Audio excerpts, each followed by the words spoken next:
In this tutorial, we're going to see how to add tracking template in Google Ads.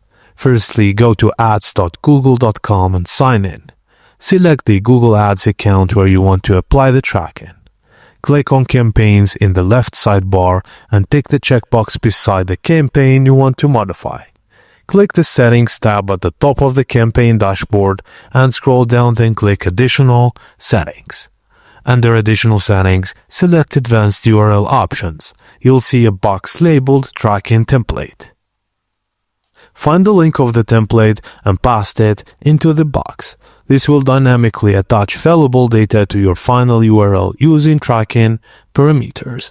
Now click the Test button just below the tracking template box, and if the preview window shows a green check mark next to status, your tracking is working correctly. Just click Apply to save the tracking template for that campaign.